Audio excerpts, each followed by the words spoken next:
I, 41 male, missed the birth of my daughter to attend my first child's 24 female wedding. I, 41 male, had my first child Amanda, 24 female young, and despite plans to marry her mom Betty, 45 female, it didn't work out. After Betty moved away, she took Amanda with her, and since she had primary custody, I didn't get to spend as much time with her as I wanted for years. It got better when Amanda was in her teens, but I could tell that she always resented the fact that I wasn't around like all the other dads at her school. It started getting worse when I married my wife, Tiffany, 35 female, and she was the only woman I had brought around Amanda and didn't like how I didn't always give her my full attention. Again, I tried everything I could to reassure Amanda that I still loved her and wouldn't marry anyone who tried to make me choose between them and her. Unfortunately, Amanda tried to stage a breakup between Tiffany and I, and that's when I finally decided to try family therapy, but Betty didn't make it easy. For the longest time, Tiffany was very patient and understanding, but after we got married, she started being more vocal about how I had a habit of dropping plans with her in favor of Amanda. Tiffany told me that when it comes to emergencies, she expects me to choose my daughter over her, but doesn't like how I will cancel at the last minute to run off with Amanda with her mom, and that if things didn't change, she would rather just get an annulment. After numerous talks, I began putting my foot down more with Amanda, and she would either accuse me of abandoning her or just give me the silent treatment. This included missing therapy appointments. It took a lot of work, but I was able to find a nice balance between Tiffany and Amanda, and I thought all was good. It was agreed that anything I had scheduled with Amanda would come before whatever Tiffany wanted to do on that same or near time and vice versa.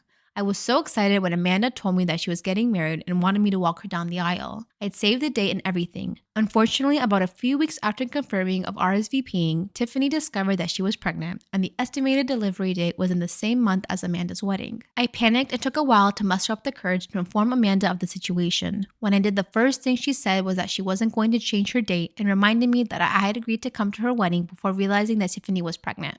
Amanda's wedding was about a 3-hour drive from where I lived, so if Tiffany went into labor while I was at the wedding, it would take a while for me to get there. I agonized over this for weeks before making the decision to attend the wedding and just hoped that the baby wouldn't arrive on that exact date. Tiffany said she was understanding, but my mother-in-law and sister-in-laws took turns chewing me out over it. On the day of the wedding, I got a text that Tiffany went into labor early and to get back ASAP. But it was literally 30 minutes before I was supposed to walk Amanda down the aisle. I told Betty, and she said that if I leave now, Amanda was prepared to go full no contact with me. Knowing that labor can take hours, I took the risk of staying long enough for the ceremony and then left.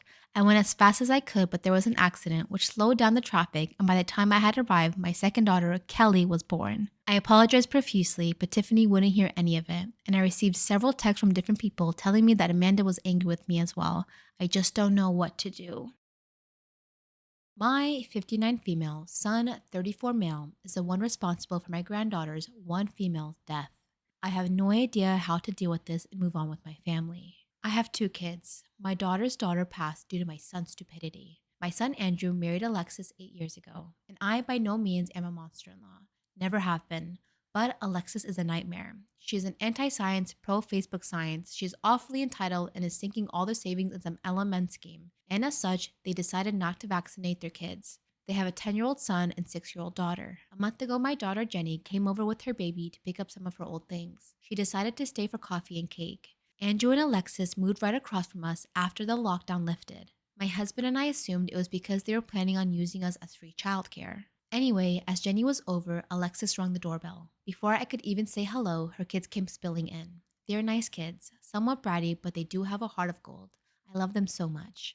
But because of them not being vaccinated, I don't like having them around the same time as babies. I tried to keep things calm, but the kids had run upstairs to where Jenny's baby was sleeping and were cuddling with her. I managed to get them to come down, but they had been with the baby for a few minutes. Fast forward a few days. Jenny calls me in tears telling me her and her fiancé are in the hospital because their baby had a high fever and couldn't breathe properly. My husband and I hurried there. Then we spent the most excruciating 17 hours in the hospital that sadly ended with my granddaughter passing away. She had apparently caught whooping cough and her little lungs couldn't handle it. My daughter is absolutely destroyed. I had a stinging suspicion and called my son. I asked him if his kids had been sick. He said they had a nasty cough and a little fever, but that they had managed. I don't know what happened, but I lost it. I just started breathing heavy and crying hard and couldn't say much more but to say that his niece died because of him. He had been calling me and his sister, and we haven't picked up. He has come over multiple times and I have not opened. Tried to calm down and tell myself that it's probable that she caught it from someone else, only that my daughter hadn't taken out my granddaughter to places with kids for almost a month. maybe at a supermarket or in a walk, but my husband pointed out that it was likelier she caught it through close contact, and it is possible to catch it outside, but not as likely. I feel so mad, so angry. I don't know what to do. I love my other grandkids, and I feel like they are going to suffer with them as parents. How do we go forward? Jenny's never going to forgive Andrew, and I don't know if I can either. I went to McDonald's to get a chocolate shake, and my expectations were not high. But when I pulled through the drive-thru, they handed me a white shake instead of a chocolatey looking one, and I thought that's suspicious, but I'm bad at speaking up for myself in the moment. So I just drove away for a minute, and I tasted the shake, and it was definitely vanilla. There was like the tiniest bit of chocolate syrup on bottom, so attempts had been made, but it was a vanilla shake. So I went back through the drive-thru, and I was like, hey, I am so sorry. This is so annoying. I hate to be this person. But I ordered a chocolate shake, and this one's pretty vanilla-y. Could I get a chocolate shake? And they said, yeah, absolutely, pull on through. And when I pulled up to the window to get my new shake, the same girl that had initially handed me the shake was there. Now, when I first got my shake, what had happened was I pulled up to the window. I had already paid, and she said, here it is. And I said, thank you, and I drove away. That was the whole interaction. But now she's standing there with her manager, and she looks at me and she looks at her manager and she said, yeah, this is the girl. I gave her the shake and I asked her to taste it and I asked her to tell me if she thought it had enough chocolate in it.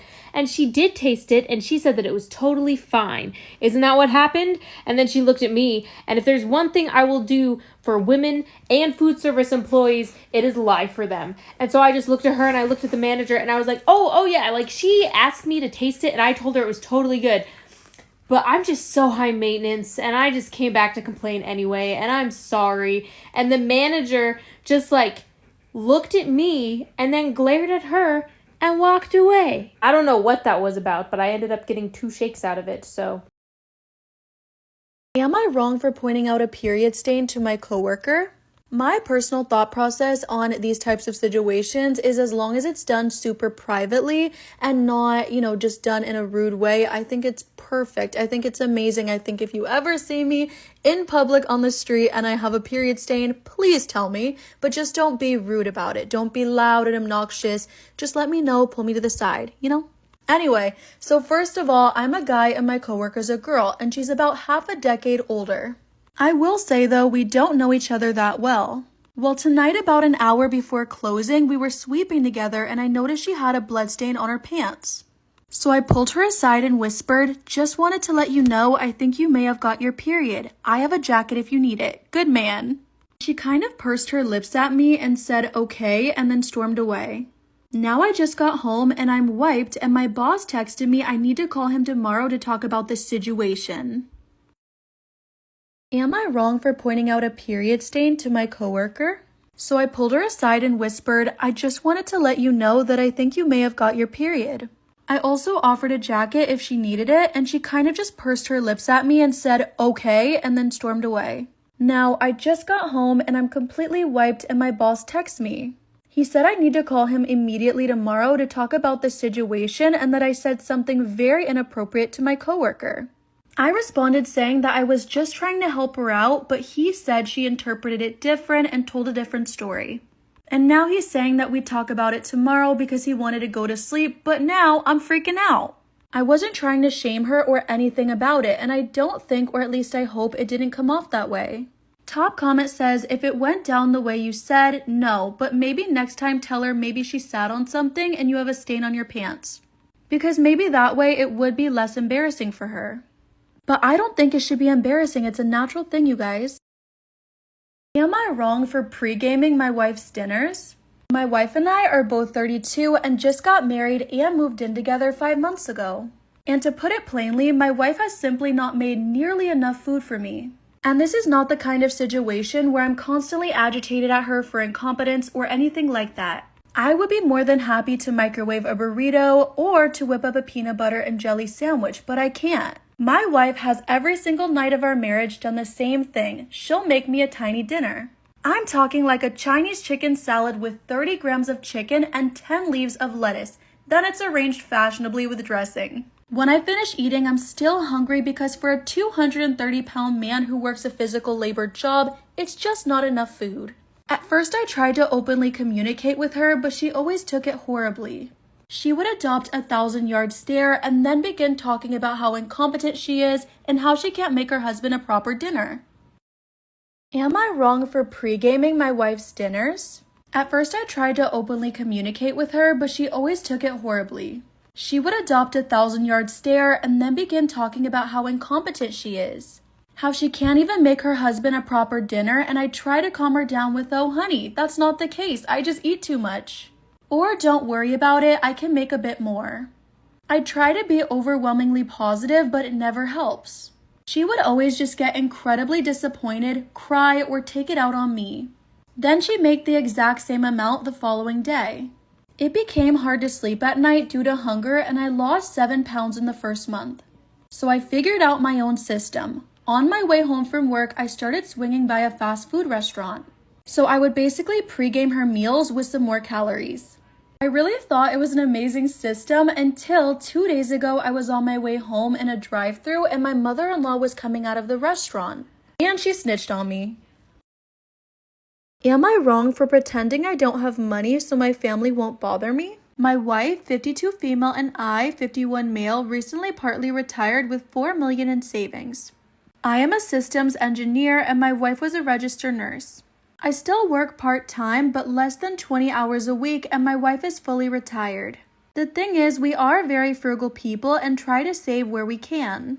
I've also made it clear to my wife to never tell the family we have money and pretend that we are dead broke. Let me clarify that her family knows we do well, but they never ask for money and my family won't stop. That's because my mom, dad, and brother are terrible with money. A reason for this is that my dad and brother both work oil and gas, which results in a few fat years of tons of money coming in, followed up with layoffs. I'm not saying the layoffs are their fault, but they never save anything, so they run up credit cards to pay for everything. And they've borrowed against their house so many times they haven't paid anything towards the principal.